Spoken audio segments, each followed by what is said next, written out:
Okay, so this is going to be week 3 on acculturation. And acculturation is just an individual's adoption of another culture, right? Now we're going to have different phases of acculturation, or different phases of how someone may adopt another culture. Now you're going to have pre-contact, contact, conflict, crisis, and adaptation. Yes, you do need to memorize all this. Pre-contact is going to be that members are just living in their regular communities, right? And then in contact, they're going to have contact with other cultures. In conflict, they're going to struggle with their own culture as they're trying to accommodate the new culture. And then you're going to have crisis, which is that they may experience acculturation stress. And then adaptation, which is that members adapt and develop coping strategies. Now, this is the phases of acculturation, but it isn't necessarily what the outcome will be. So I want to talk about like what the outcomes of this process can be, because maybe the person just doesn't want to accept the other culture, and that is a very real outcome of this process, basically. So you're going to have integration, assimilation, isolation, and marginalization. These are really nice questions. I guess they're kind of just kind of like definition type questions. So in terms of yield, the best thing you can do is try to connect different weeks together. But obviously, if you don't have the base knowledge, it's very hard to do that. So just try to get through the definitions as quickly as possible. Now, integration is just going to be maintaining one's culture and having some integration. So they have some integration, but they're also maintaining their own culture. Assimilation is kind of the opposite of that, which is they don't want their culture and they seek the other culture. Versus isolation is that they avoid other cultures and hold on to their own culture.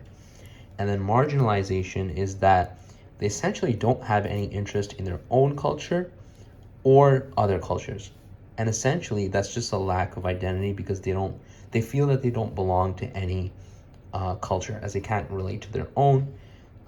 An example could be transgenerational trauma. So through different I guess institutions, indigenous people were not able to connect to their own culture and identity through the removal of language and other factors. On top of this, acculturation was often forced, and this can often lead to a lack of identity and belonging, as there isn't this prior knowledge or sense of community in terms of connecting with their own culture. So these are the 4 different outcomes, and just try to give an example for each one of them that you can think of. That honestly should be good enough for this section. So language discordance, this is essentially where you may not know someone's language, so you have an expectation of essentially not understanding it, and essentially you don't even try to understand it. That's what language discordance is. How should you use an interpreter? This is quite a big concept, so definitely focus on this, which is that essentially you want to allow time for the interpreter to interpret. You don't want to be talking so quickly that the interpreter isn't able to communicate your ideas effectively. And while you may have an interpreter in the room, you still want to be talking to the patient, not the interpreter. You don't want the patient to feel like they're dependent on the interpreter. Rather, you want to include the patient in the conversation. You want to use first person and make eye contact with the patient. Use your nonverbal communication signs such as body language and tone to show that you're talking to the patient. Signpost your conversation. This has more to do with just making it easier for the interpreter. You can provide pamphlets that allow them to take home information in their own local language.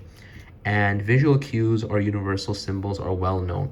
Thumbs up, thumbs down. I don't know exactly where you would use that, but I'm sure it can come in handy one day. So again, just have a couple points, and usually 4 or 5 points for each section should be enough. Now, xenophobia, this is just a definition, might be MCQ, which is that you have a fear of anyone outside of your own culture. Versus ethnocentrism is that you have cooperation with one's own group and non-cooperation towards other members based on their cultural values. And usually xenophobia and ethnocentrism are tied together hand in hand. Now, we're going to talk about 3 types of racism in health, and essentially you just really need to know the definitions and maybe an example. So institutionalized racism is where you have differential access to resources by race.